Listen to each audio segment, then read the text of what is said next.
नर्मदे हर। तो दोस्तों आज 10 दिसंबर है और मेरी नर्मदा परिक्रमा का 41वां दिन है।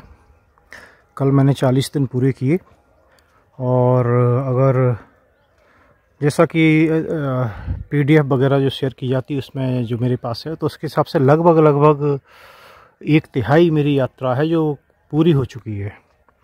कल मैं रुका था काली बावड़ी में, वहाँ कोई आश्रम नहीं है और कोई एक स्थान भी नियत नहीं है, लेकिन अधिकतर एक धर्मशाला टाइप की है या जो भी पर्पज़ से यूज करते हो तो वहाँ पर गांव वाले रखवाते हैं। कोई गांव वाले ही जो है फिर भोजन की व्यवस्था करते हैं।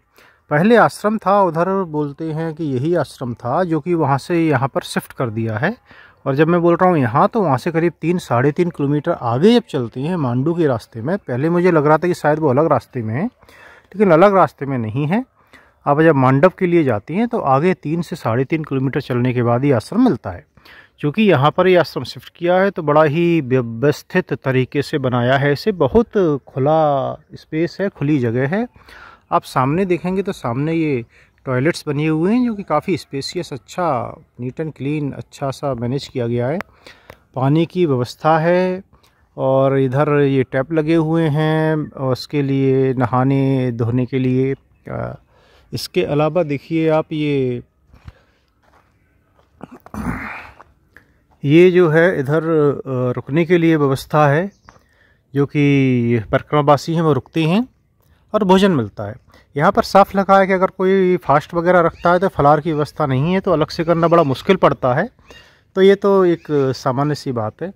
तो यहाँ पर कुल मिला के देखने से लग रहा है कि काफ़ी अच्छी तरह से व्यवस्थित है और मैनेज किया है, और जगह ज़्यादा होने की वजह से काफ़ी अच्छा भी लगता है। तो अब यहाँ से मैं मंडप के लिए आगे बढ़ूँगा थोड़ी देर विश्राम करने के बाद, और फिर आगे का बताते हैं। नर्मदे हर।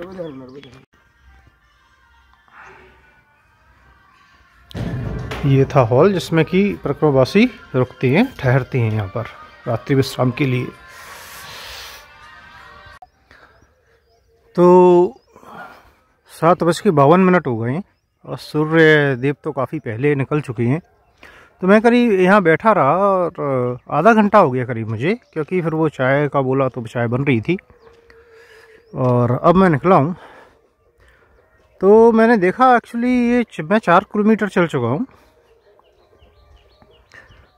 तो ये हो सकता है 4 किलोमीटर हो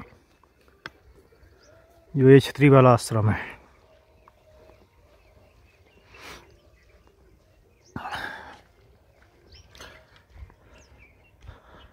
तो चलिए अभी आगे बढ़ा जाए। अभी धूप थोड़ी तेज़ हो गई है तो ठंडी थोड़ी सी भागेगी, क्योंकि कल मैंने बताया था ठंड बढ़ गई है इधर। तो ठंड लगती है सुबह सुबह निकल के, उंगलियों वगैरह में तो लगती ही है। तो ठीक है, अब धूप रहेगी और फिर उसके बाद में धूप जब तेज़ होगी तो फिर गर्मी लगेगी। और अगर चढ़ाई करनी पड़ी ज़्यादा स्टीप तो फिर और ज़्यादा गर्मी लगेगी। चलिए अभी तो चलते हैं। और मुझे करीब 15 किलोमीटर और चलना है मंडप के लिए मैप के अनुसार।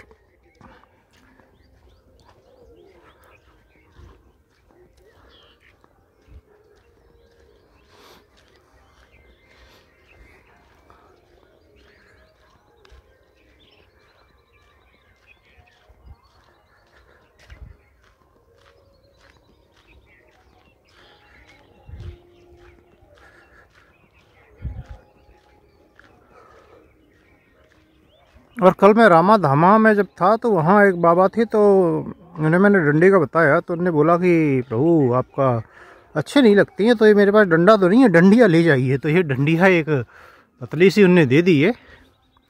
तो मैं ऐसे टिका तो नहीं सकता हूँ, बहुत छोटी है, वो कोई काम नहीं करती है, बट मैं फिर भी मैंने कहा ठीक है, भाव है, दे रहे हैं तो ले लो। तो किसी सज्जन ने बोला था कमेंट पे 2 दिन में मिल जाएगी। 2 दिन में भाई ये मिल गई है।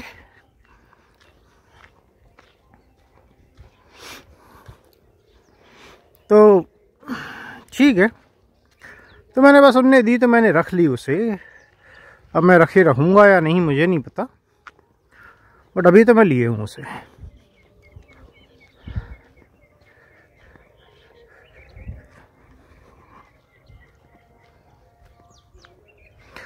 और जो मैंने बोला था कि आप 1 मिनट 2 मिनट 5 मिनट सोचें कि भगवान अगर आएंगे तो कैसे दिखेंगे, कैसे पहचानोगे, तो उस पर कई लोगों ने कमेंट किया है, तो काफ़ी अच्छा लगा मुझे देख के। मेरा देखिए उद्देश्य केवल इतना सही था कि अगर हो सके तो आप सोचें खुद से। ये कई लोगों ने बोला है, गुरुओं ने बोला है, वो ठीक है अपनी जगह, और फिर तो हमारे धर्म में भी काफ़ी रेफरेंस मिलते हैं। और लेकिन अगर कोई खुद से सोच सकता है, खुद से उन चीज़ों को क्वेश्चन कर सकता है, तो वो आध्यात्म के रास्ते पर बढ़ सकता है, ये रहता है। और लेकिन इसका मतलब ये नहीं है कि अगर नहीं करता है तो वो कुछ गलत है, बिल्कुल नहीं है। देखिए धर्म होता ही इसलिए है कि वो आपको उंगली पकड़ के आपको सही रास्ते पर ले जा सके, तो वो अपना एक तरीका है, गलत उसमें कुछ भी नहीं है। तो इसके लिए ही है। हमारे धर्म में तो बहुत सारे रास्ते हैं। और हाँ, ये भी है ज़रूरी। देखिए आप भी जैसे अपने बच्चे के लिए कोई भी बन जाते हैं, घोड़ा बन जाते हैं, कुछ बन जाते हैं खेलने के लिए, तो ऐसे ही भगवान भी अगर आपका प्रेम सच्चा है, इतना इतना इतना तीव्र है कि वो आपके लिए आपके चाहे रूप में आए, तो वो आ सकते हैं। उनके लिए असंभव तो कुछ भी नहीं है भाई। जो भी परम शक्ति है, जिसने सब कुछ बनाया है, अगर तो वो आपको बना सकती है, तो वो आपके रूप में क्यों नहीं आ सकती है? तो वो हो सकता है, वो भी हो सकता है, तो वो एक तरीका है। लेकिन मैं इसका कोई आंसर नहीं चाहता था। इसके तो हजार, मतलब इसका तो अंतहीन एक बात हो सकती है इस पर। मैं तो केवल ये इतना सा ही चाहता था कि थोड़ा सा अपने दिमाग को खोलें, थोड़ा सा अपने दिमाग में सोचें, तो उससे कहीं ना कहीं आपको फ़ायदा ही होगा अगर आप सोचते हैं। ये देखिए रंग बिरंगे फूल, आजकल बोगनविलिया बहुत लगा दिया जाता है। पता नहीं मैं सही प्रोनाउंस भी करता हूँ कि नहीं, बट हम तो यही बोलते हैं। तो इधर भी बहुत लगा है, रास्ते में बहुत लगा था जगह जगह। इसके फूल थोड़े से अच्छे लगते हैं दिखने में, और ये क्या ज़मीन में लगाओ तो काफ़ी बढ़ जाता है, फैलता भी है अच्छे से। फूल उपयोगी नहीं होते, भगवान पे तो नहीं चढ़ा सकते शायद, क्योंकि पत्ते ही होते हैं, वो पत्ते ही होते हैं। कुछ पत्ते आते हैं वो हो जाते हैं रंगीन, लाल पीला और बहुत सारे कलर के होते हैं।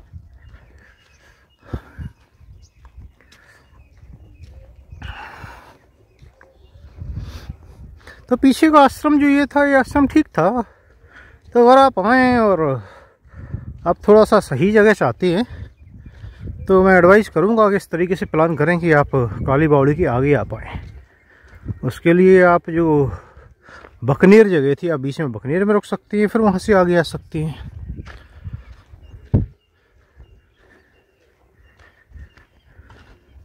क्योंकि मेरा तो कल ये था कि ज़्यादा से ज़्यादा चलूँ और कहीं भी रुकूँ। मैं तो इसके पहले एक्चुअली शायद मैं शूट किया नहीं था।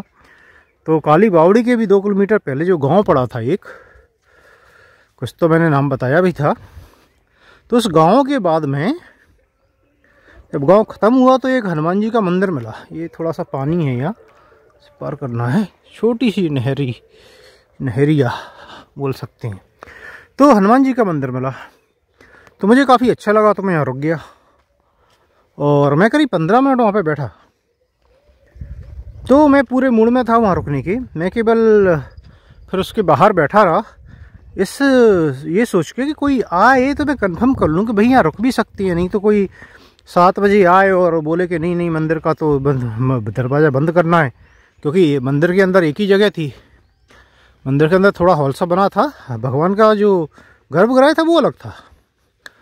तो ऐसा नहीं है कि गर्भगृह में रुकने वाला था मैं, लेकिन अगर फिर उसको भी बंद कर देते तो बाहर चबूतरे पर सोना तो मुश्किल पड़ जाता, क्योंकि ठंड हो रही है। तो गीली मिट्टी में पैर घुस गया। तो जो है यही था, लेकिन कोई मिला नहीं। मैंने एक दो लोगों से पूछा तो किसी ने कुछ बता नहीं पाया, तो मुझे आगे बढ़ना पड़ा। नहीं तो वो जगह मुझे बहुत अच्छी लग रही थी रुकने के लिए। और भोजन की व्यवस्था तो हो ही जाती है, क्योंकि कल मैंने दिन में भी नहीं करा था भोजन। तो हालांकि नाश्ता किया था मैंने, अच्छा जो कराया था सज्जन ने, शायद वो जगह बकनी रही थी, तो भोजन का तो व्यवस्था मैया कर ही देती, मुझे पता था, वो कोई समस्या नहीं थी। लेकिन रुकने के लिए कंफर्मेशन तो चाहिए था एक। तो फिर उसके बाद आगे आना पड़ा, तो वो 15 मिनट भी चले गए। तो इसलिए आश्रम के लिए तो मैं नहीं निकल पाया, आश्रम के लिए नहीं आ पाता। 1 घंटा तो लगता ही वहाँ से काली बावड़ी से, तो इतना अंधेरे में चलना ठीक नहीं है। और ठीक की बात नहीं है, चलना भी नहीं चाहिए, क्योंकि अगर आप लेट तक चलते हैं फिर आप का सब कुछ गड़बड़ा जाता है मामला। ज़्यादा से ज़्यादा 6 बजे तक आप पहुँच जाइए। और सबसे पहला हमारा काम होता है कि अब नहाना तो जैसे शाम को हर रोज़ नहीं हो पाता है, ठंड आएगी जैसे जैसे समस्या आएगी, और व्यवस्था भी कई बार नहीं होती। बट हाथ मुँह धोइए अपने, और उसके बाद में बैठ जाइए मैया को लेके, अपना पूजा पाठ कीजिए, ध्यान कीजिए, जो भी करना है कीजिए। और 7 बजे के पहले भोजन का कोई चांस नहीं होता है, तो आपके पास पर्याप्त समय होता है, लगभग 1 घंटे का समय होता है। और उसके बाद में आपको जो करना है वो कीजिए। कई बार भोजन हो जाता है, अगर भोजन लेट होता है जैसे कि पिछले 2 दिन से हो रहा है, तो फिर आपके पास और भी काम के लिए वक्त होती है, अगर कुछ करना है तो।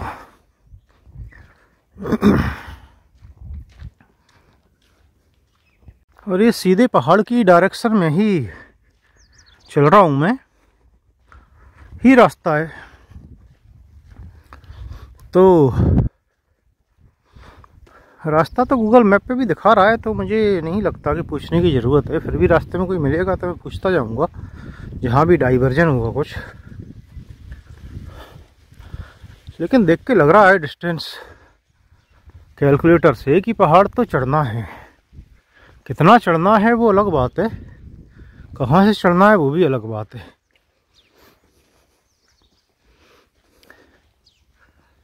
तो इसके लिए ही ये रास्ता सीधे जा रहा है।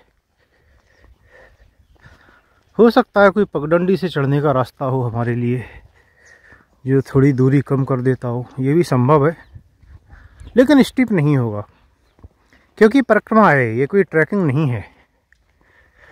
तो परिक्रमा पे अलग अलग तरह के लोग आते हैं, तो अधिकतर ऐसे रास्ते रखे नहीं जाते। और फिर सुना तो नहीं है मैंने, उधर थे सूल पानी में 1-2 जगह, लेकिन इतना भी स्टीप नहीं थे, वो चढ़ने लायक थे।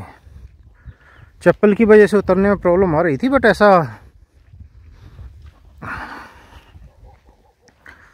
ऐसा भी नहीं था कि कुछ ऐसा चैलेंजिंग हो।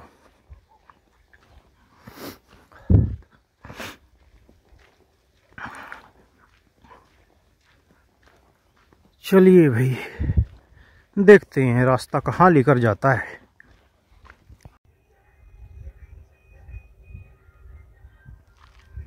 तो आज मैं उल्टी दिशा में चल रहा हूँ, जैसे कि दक्षिण तट पर चल रहा था।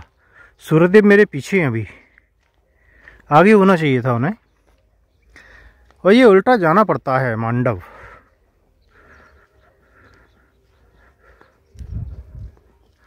और फिर वहाँ से लौट के यात्रा, तो ये करीब मान के चलिए आपके 100 किलोमीटर का एक हेर फेर हो जाता है।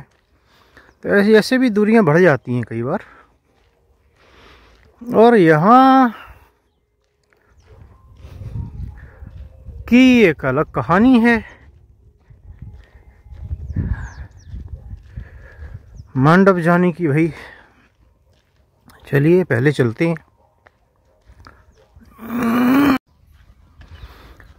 और रास्ते में ये गांव मिलता है बहादुरा, तो बहादुरा गांव से निकल रहा हूँ मैं। धीरे धीरे, अभी लगभग 8:30 बज चुके हैं, हम चलते जा रहे हैं।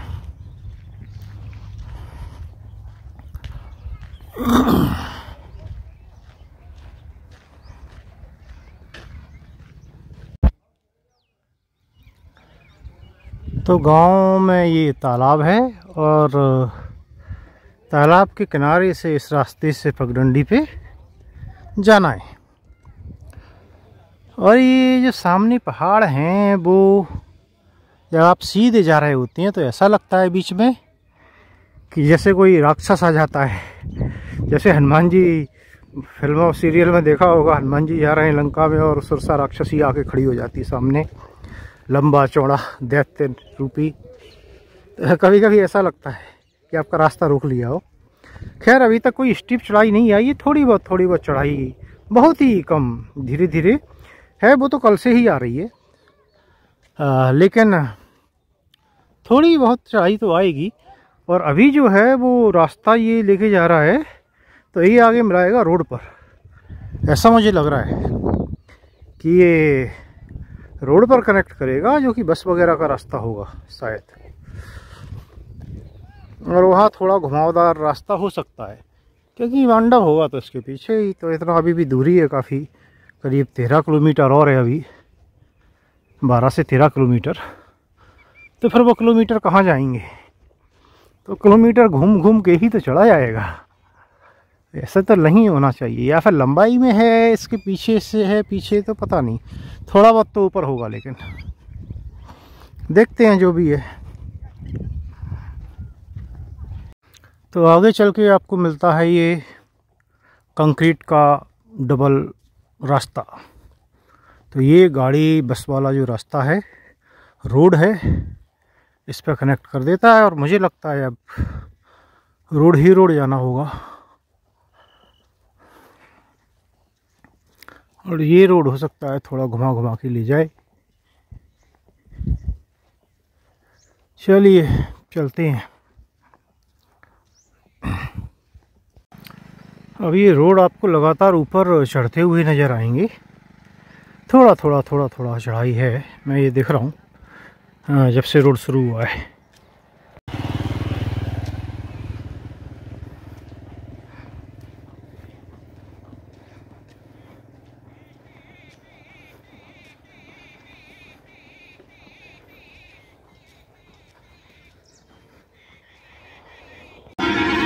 तो नर्मदा परिक्रमा वासियों को मांडव होके क्यों जाना पड़ता है, एकदम उल्टा, और मैया से इतना दूर होना पड़ता है, फिर वापस उधर जाना पड़ता है मैया की साइड?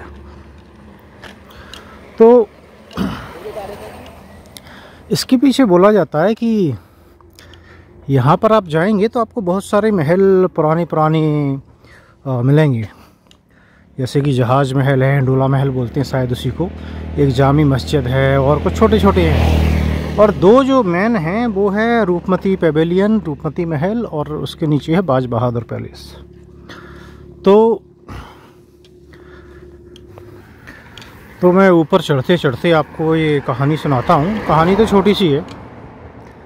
तो है क्या कि बोलती हैं कि जब बाज बहादुर ने रानी जो रूपमती थी उनसे जब शादी का प्रस्ताव रखा था, उनने देखा कहीं पे, तो रूपमती ने एक शर्त रखी थी, क्योंकि रूपमती जो थी वो बिना नर्मदा मैया के दर्शन किए भोजन नहीं करती थी, कि मैं बिना मैया के दर्शन किए भोजन नहीं करती हूँ, तो उसका क्या होगा।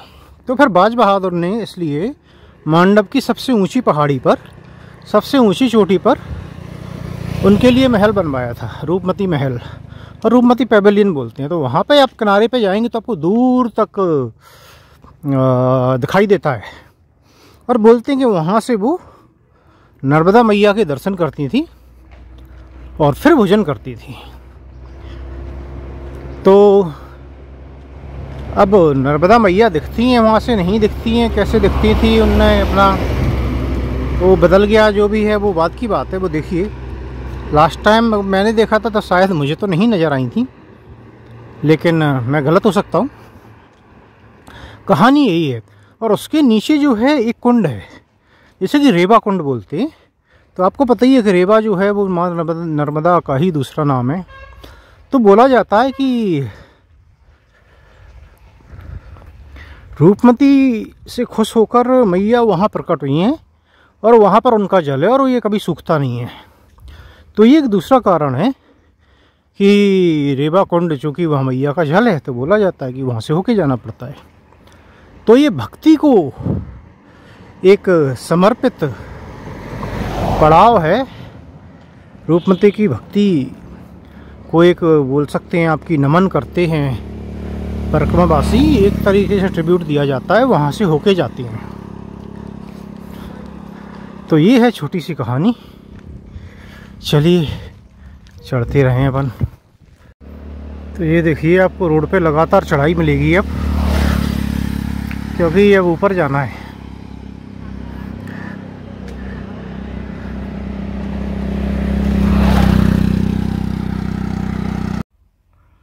तो ये देखिए दोस्तों, ये वो तालाब है जिससे कि मैं निकला था।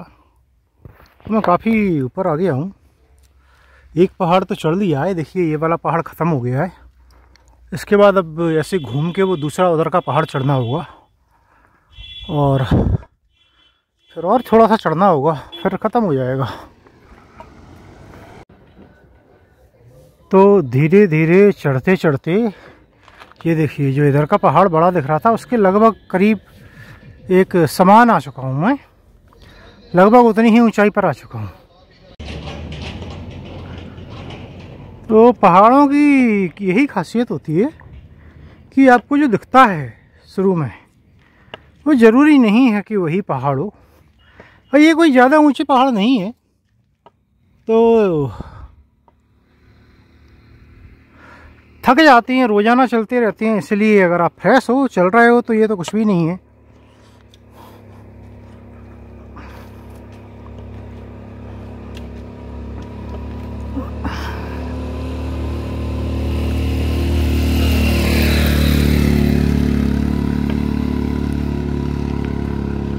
और मैं भी कोई जल्दी में नहीं हूँ आज, क्योंकि मैंने आज सोचा है मांडव में ही रुकने का।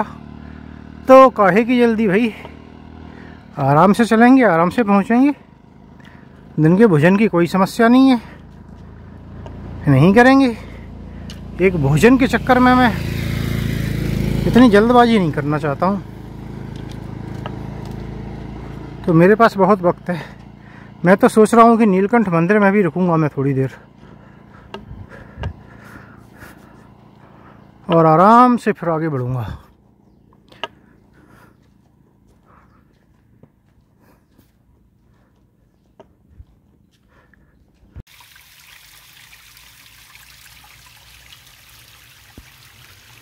तो ये जो स्ट्रीम है, नेचुरल स्ट्रीम पानी आ रहा है, ये ऊपर नीलकंठ महादेव की साइड से ही आता है। लेकिन मुझे क्या है कि इधर से ऐसे घूम के जाना पड़ेगा काफ़ी सारा, ये करीब 1.5 किलोमीटर का चक्कर पड़ेगा। तो यहाँ से कोई सीधा रास्ता नहीं है, लेकिन ये है उसी के नीचे।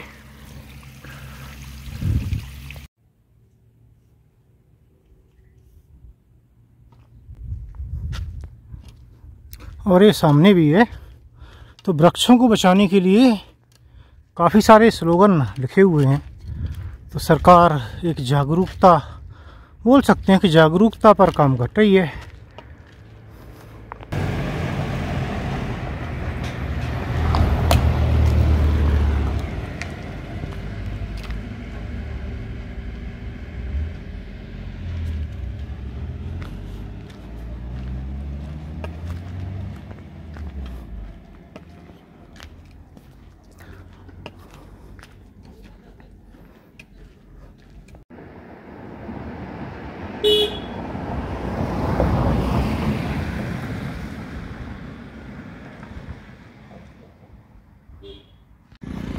तो ये है वैली व्यू टॉप पर आने के बाद। अब मैं आप बोल सकते हैं कि पूरी तरह से ऊपर आ चुका हूँ। और एक ये फोर्ट है, इसके अवशेष बचे हैं और कुछ नहीं है, प्रोटेक्टेड मोनूमेंट के अंदर आता है। तो ऐसे बहुत मोनूमेंट हैं, इधर तो कोई देखने भी नहीं आता। और सामने 3 गुम्बद जो दिख रहे हैं वो शायद जामा या जामी मस्जिद है, उसके सामने चतुर्भुज मंदिर होगा, अगर मैं गलत नहीं हूँ तो। पता नहीं आपको दिख भी रहेंगे नहीं, खैर उधर ही चलेंगे। अभी तो आप केवल ये वैली व्यू देखिए, कितना सुंदर दिख रहा है यहाँ से। तो मांडू अच्छी जगह है घूमने के लिए, काफ़ी अच्छी जगह है। और यहाँ के जो फोर्ट्स हैं, पैलेस जो हैं पुराने मुग़ल काल के, वो काफ़ी अच्छे दिखते हैं, मेंटेन्ड हैं। ASI ने मेंटेन किया हुआ है। अब यूनेस्को साइट में आता है मांडू के नहीं, इतना तो मुझे याद नहीं है।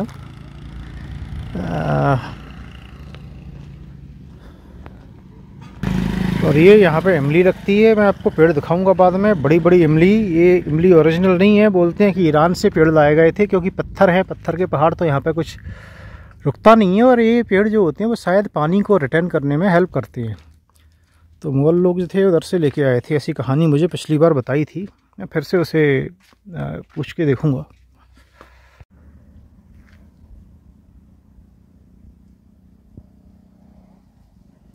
तो ऑफिशियली तो मंडपगढ़, मांडू जो भी बोलिए आ चुका है, लेकिन एक्चुअल जो मंजिल है हमारी वो अभी 4.5 किलोमीटर दूर है यहाँ से। और यहाँ से करीब आधा किलोमीटर की दूरी पर होना चाहिए नीलकंठ महादेव मंदिर, जो कि रोड से फिर थोड़ा सा कुछ सीढ़ियाँ उतर के जाना होता है नीचे। 100 सीढ़ियाँ या कुछ तो हैं, और इतना याद नहीं है, जो भी है। और तो मैं वहाँ पर रुकूँगा कुछ देर। भोजन मेरी प्रायोरिटी नहीं है फिर आज फिर से, तो मैं वहाँ रुकते रुकते आराम से जाऊँगा।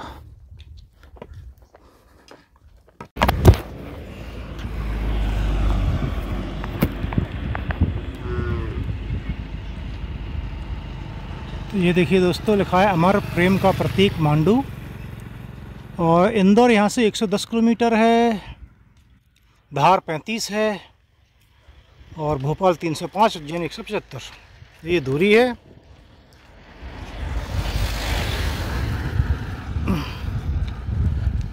बाकी तो उधर लिखा है मंडप 0, तो उनके लिए तो 0 हो गया भाई। लेकिन नीलकंठ महादेव मंदिर शायद सामने ही है, ये नीचे उतर के उधर जाना पड़ेगा। और ये रास्ता जाता है नीलकंठ महादेव मंदिर। तो मैं जाऊंगा मंदिर, थोड़ी देर वहाँ बैठूंगा, फिर उसके बाद ही आगे बढ़ा जाएगा।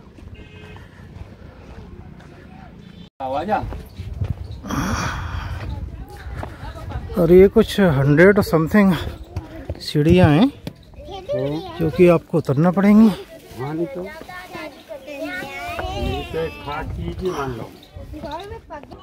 ये तो काफी पुराना मंदिर है, स्वयंभू शिवलिंग बोलते हैं इसे। ऐसा बताते हैं। अब कोई कुछ बोलता है, कोई कुछ बोलता है। तुम कहाँ से? बाबा हम तो परिक्रमा पे हैं। कौन सा जिला है? नर्मदा परिक्रमा। जो बोला है, जो मेरा अंकल बोला है,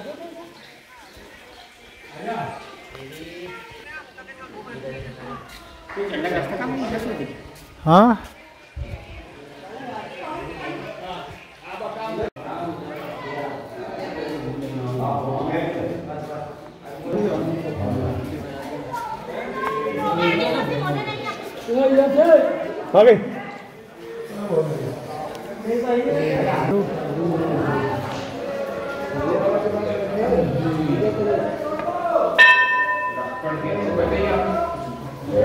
आगे भोलेनाथ पानी का।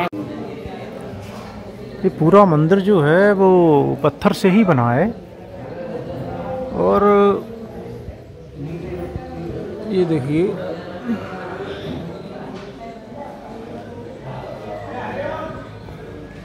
इसका आर्किटेक्चर कुछ इधर आपको दिखा हुआ ऐसा लगेगा। अब तो देखिए रेड स्टोन है, रेड स्टोन यूज किया है और इस मंदिर को बनाने में। और ये जो है कुछ तो अरबी या उर्दू में लिखा हुआ है, क्या लिखा है वो मुझे नहीं पता।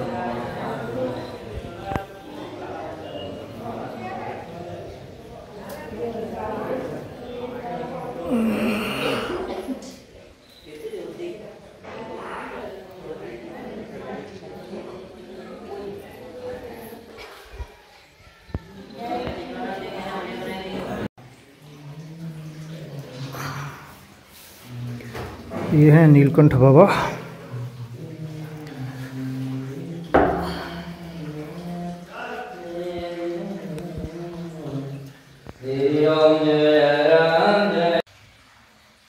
मंगल मंगलहारी।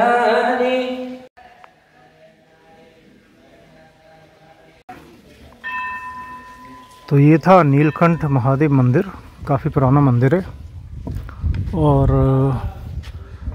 यहीं पर मैं आके बैठा था क्योंकि 2 बस आके खड़ी हुई, तो बस से काफ़ी लोग आ गए थे। मंदिर में जाने की आने की जगह बिल्कुल उतनी है, तो मैं बैठ गया। फिर मैं जब भीड़ चली गई तो दर्शन करके निकला, तो यहाँ बाबा जी हैं, उन्होंने बोला भोजन करोगे? अपने कहा मिलेगा तो ज़रूर करेंगे। तो उन्होंने दाल रोटी दी हमें और हमने भोजन किया। और अब हम थोड़ा सा बैठने के बाद निकल रहे हैं आगे को। तो यहाँ से करीब 4 किलोमीटर की दूरी पर है राम मंदिर, मांडव के अंदर, मांडू के अंदर है। और तो मैं वहाँ जाऊँगा, वहाँ जाके व्यवस्था दिखी तो कपड़े धुल लिए जाएंगे, व्यवस्था देखनी ही पड़ेगी। और आज आराम किया जाएगा, क्योंकि फिर यहाँ से थोड़ा सा लंबा जाना है। या तो फिर लगातार चलते रहते, कल जैसा खींचना पड़ता, और नहीं तो आज रुकना पड़ेगा। तो मैंने रुकना बेहतर समझा। और कल फिर देखा जाएगा, पता नहीं, और रास्ता भी मालूम करना है। मुझे लगता है 30 किलोमीटर के आसपास शायद चलना पड़े कल, तब कुछ मिले। बीच में हो सकता है भोजन की व्यवस्था हो कहीं, तो जो भी होगा देखा जाएगा।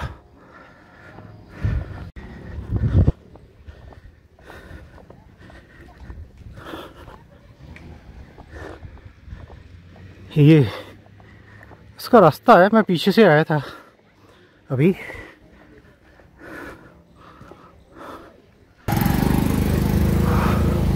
और ये इमली का कोई उपयोग हो या ना हो, लोग बाग शौक से देखने के लिए रख के ज़रूर ले जाते हैं।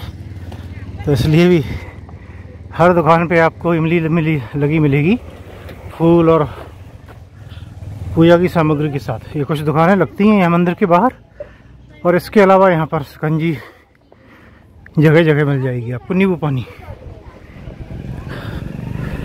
तो नींबू पानी की दुकानें बहुत मिलेंगी यहाँ, क्योंकि इधर थोड़ा सा गर्म हो जाता है, पथरीला एरिया है, पत्थरों के पहाड़ हैं, तो गर्मी ज़्यादा हो जाती है।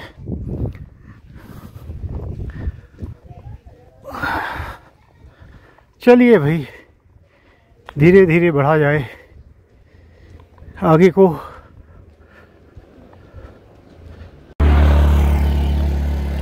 ये देखिए व्यू,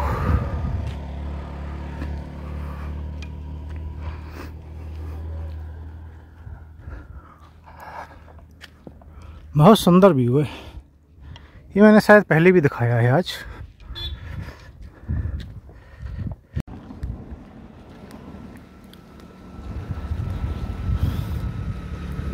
ये देखिए, तो कुछ जगह हैं जो ASI ने प्रोटेक्ट कर लिए हैं, लेकिन उसके प्रोटेक्शन के पहले ही कई जगह थी वो खंडहर में तब्दील हो चुकी हैं, जैसे कि ये।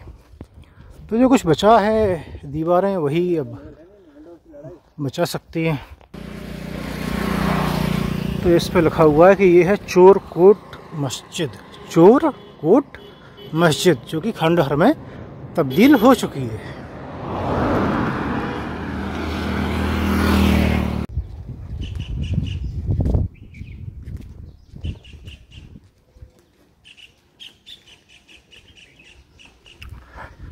ये कुछ मोनूमेंट हैं, और रास्ते में जो मोनूमेंट्स होंगे वो मैं वीडियो में दिखाऊंगा।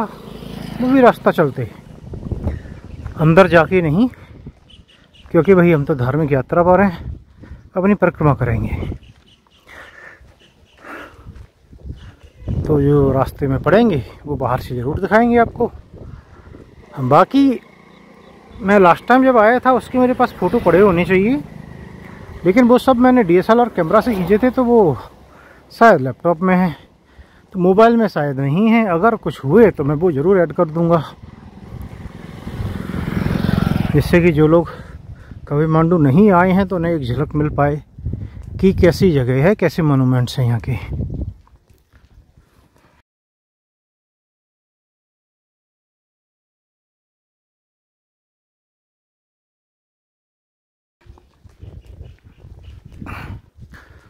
वैसे तो आजकल गूगल सब कुछ दिखा देता है।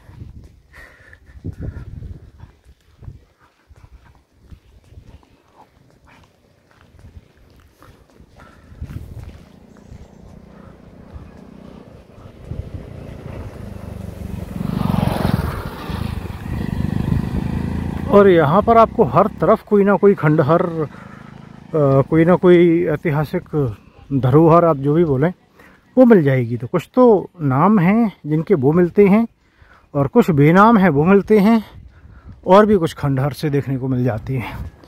तो ये करीब 12 किलोमीटर की लंबाई में इधर से जाती हैं और वहाँ से फिर राइट, जो शायद हम वो वाला रास्ता लेकर जाना पड़ेगा हमें, जो जाती हैं उधर। और आगे पीछे कुल मिला के एक काफ़ी बड़ा एरिया है, 12 बाय 6 किलोमीटर का हो या जो भी हो। तो उस एरिया में जगह जगह आपको यही सब बिखरे पड़े हुए हैं।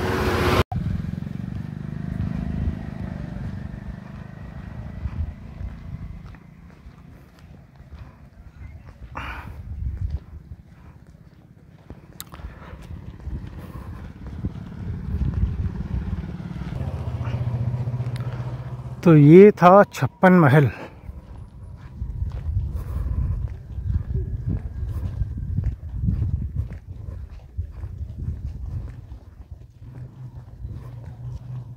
ये देखिए एक और मोनूमेंट। अब ये दूर है, आगे की साइड से पता चलेगा। जहाँ तक मुझे लग रहा है ये शायद जामा जामी जो मस्जिद है वही है, लेकिन क्या पता, मैं गलत भी हो सकता हूँ।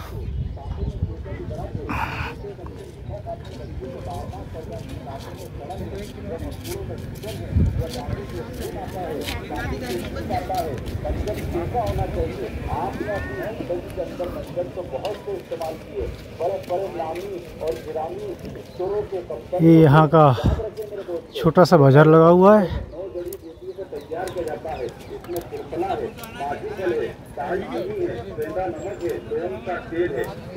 बिहार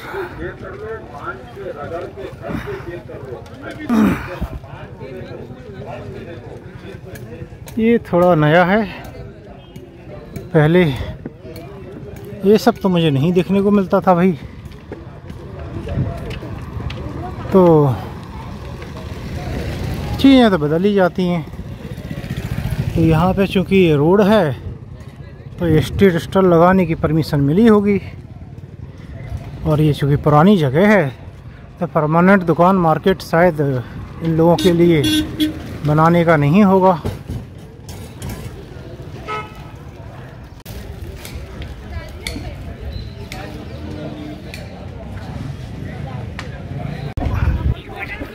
और ये जो आप देख रहे हैं ये है अशरफी महल।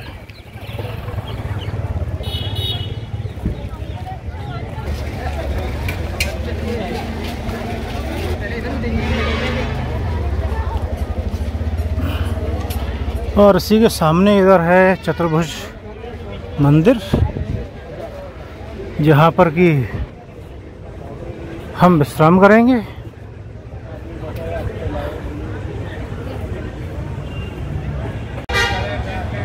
तो ये है चतुर्भुज श्री राम देवालय। और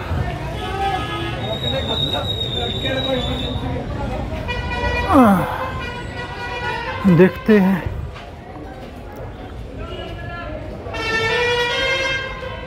यही होगा। तो ये है चतुर्भुज भगवान मंदिर मंडप में, और मैं अब निकल रहा हूँ आगे रीवा कुंड की तरफ।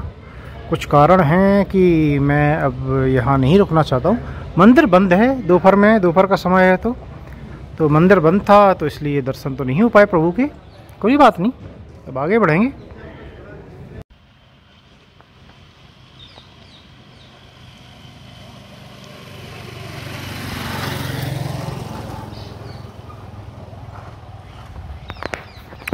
तो ये यहाँ पर पैराग्लाइडिंग भी होने लगी है कहीं आसपास से, देख के तो यही लग रहा था।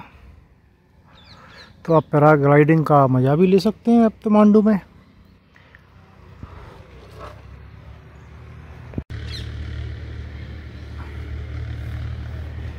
और यहाँ पर आपको छोटे छोटे कई तालाब मिलेंगे। तो ये राज है यहाँ पर पानी का, क्योंकि यहाँ तो पानी तो होता नहीं है। तो इतनी ऊंचाई पर नहीं तो फिर पानी की समस्या हो जाएगी। होता नहीं है, इससे मतलब है कि आपको पानी बचाना होगा, नहीं तो फिर ये पथरीला इलाका है तो यहाँ पर पानी की बहुत समस्या हो जाएगी।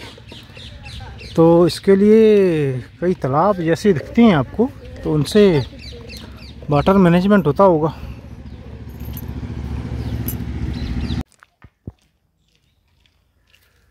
ये रूपमती पेविलियन का कुछ हिस्सा दिख रहा है यहाँ से।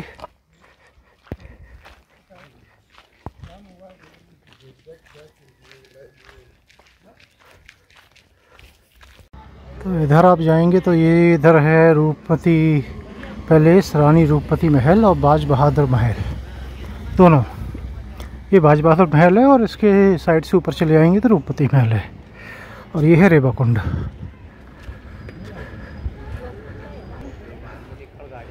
ये जो है इसे बोलते हैं रेवा कुंड।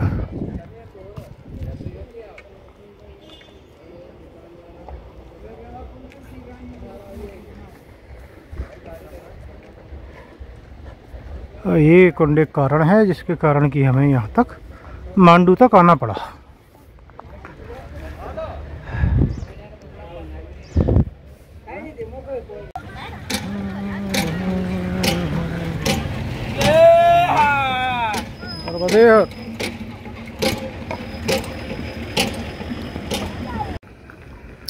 तो ये जो आपको दिख रही है ये ही वो बड़ी बड़ी इमली है और ये वो पेड़ है इमली का पेड़, और ये काफ़ी मोटा होता है नीचे से। और बोला जाता है कि ये ईरान से उधर से कहीं से इसको लाए थे, क्योंकि ये पेड़ जो है वो कम पानी में लग जाता है और इधर पानी की समस्या थी। और शायद ये पानी को रिटर्न करने में भी ज़मीन में मदद करता है, ऐसा बोलते हैं, पता नहीं, जो भी हो। देखिए बड़ी बड़ी इमलियाँ लगी हैं और जब वो नहीं लगती हैं तो ये गंजा हो जाता है। इसमें मुझे पत्ते लगे नहीं दिखे आज तक, शायद पत्ते होते ही नहीं हैं इसमें, यही कारण है कि ये इसमें पानी की ज़रूरत नहीं होती। ये है रूपमती पैलेस, रानी रूपमती महल।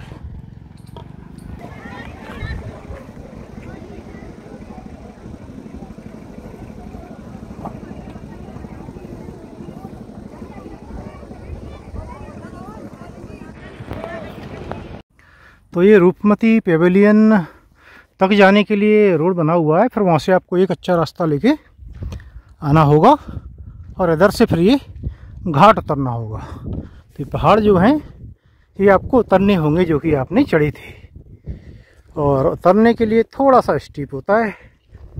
तो मैं उम्मीद करूँगा ज़्यादा स्टीप ना हो, क्योंकि चप्पल से उतरने में काफ़ी परेशानी आती है। ये दो सज्जन और हैं जो आगे आगे जा रहे हैं मेरे, हालांकि रास्ता मैंने ही बताया है उन्हें, वो अलग बात है। तो मैं तो अपनी स्पीड से चलता हूँ। तो चलिए भाई उतरा जाए नीचे की ओर।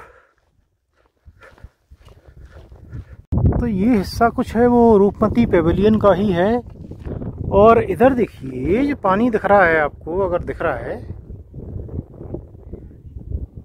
ये जो पानी दिख रहा है इधर और इधर, तो ये हो ना हो ये मैया का ही पानी है। मुझे लगता है ये नर्मदा जी ही हैं, तो वहाँ से दिखती होंगी, ये सही है। पता नहीं मैंने कैसे मिस किया है लास्ट टाइम, खैर जो भी है देखेंगे। उधर से अगर इधर दिख जाएगा तो ठीक है, बात बराबर हो जाएगी।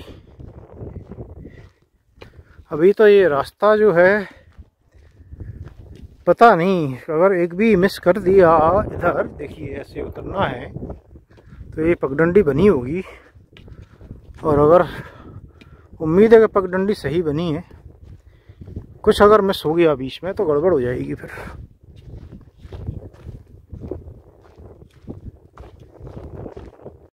और आगे ये रास्ता कुछ इस तरह से हो जाता है और पता नहीं कैसे कैसे और होगा। और रेत है, पत्थर हैं, तो मैं वीडियो तो बंद करता हूँ और फिर उतरता हूँ धीरे धीरे। तो अभी इतना तो उतर आया हूँ मैं और बहुत सारा बाकी है, बहुत सारा बाकी है अभी तो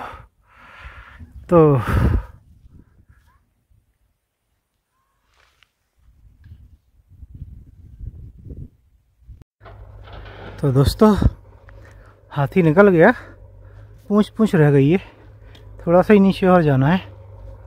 बाकी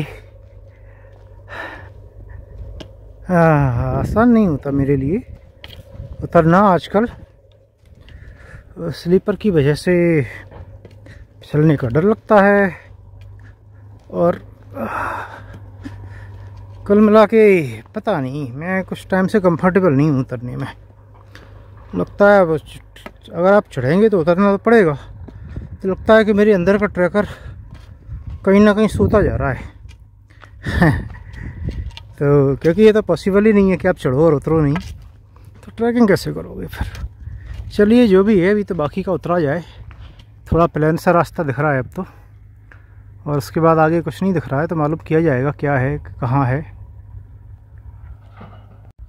तो लगता है कि ये पहाड़ पूरा उतरा है मैंने, देखने में इतना भी नहीं लगता कि ज़्यादा है,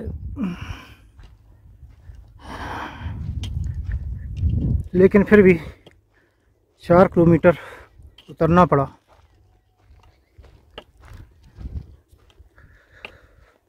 टूटे फूटे पत्थर और रेत पे, मिट्टी पे। तो चलिए भाई आगे देखते हैं कहीं बैठने की जुगाड़ है क्या, थोड़ा सा विश्राम किया जाए कहीं पहले। तो वक्त 4:14 हो रहा है, और मालूम किया जाए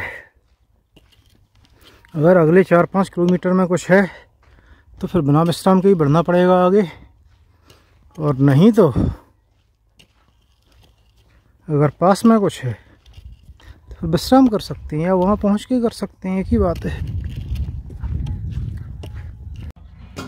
तो ये है हीरापुर गांव, और यहाँ पे आश्रम पे कुछ तो काम चल रहा है, बन रहा है एक। तो चाय बन रही है इधर, तो मैं चाय पीऊँगा और चाय पी के आगे बढ़ा जाएगा बगवानिया की ओर, जो कि ये भाई साहब बता रहे हैं कि 3 किलोमीटर और है, तो जाएंगे। 3 का 4 होगा, 5 होगा तो भी पहुंच ही जाएंगे। अरे बाबा बहुत थकावट हो गई रे।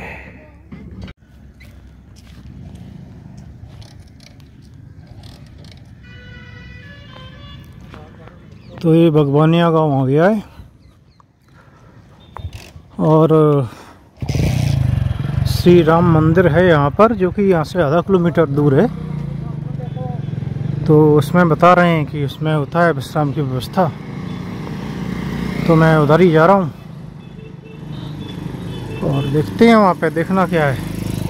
आज थकावट है, उतरने में क्या है बहुत ज़्यादा केयरफुल होना पड़ता है, तो एनर्जी बहुत चली जाती है, तो एग्जॉस्टेड है ना, जैसे उस तरह से फील कर रहा हूँ।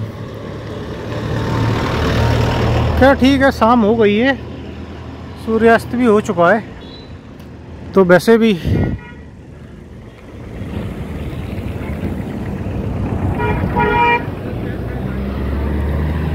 हो गया आज का। मैं तो पिछले उस पर भी रुकने वाला था, लेकिन वहाँ क्या है काम वगैरह चल रहा था, कपड़े धुलने की कोई व्यवस्था नहीं थी।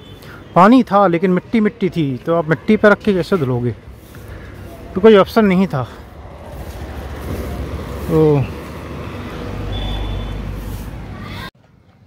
तो ये है वो मंदिर, श्री राम मंदिर, और ये बहुत ही छोटा सा गांव है। तो अब जो भी है व्यवस्था ठीक ही है, होगी। जाके अपना आसन लगाते हैं, जगह देखकर खुले में ही लगाना पड़ेगा। आज तो ये दिख रहा है लोग बाग हैं।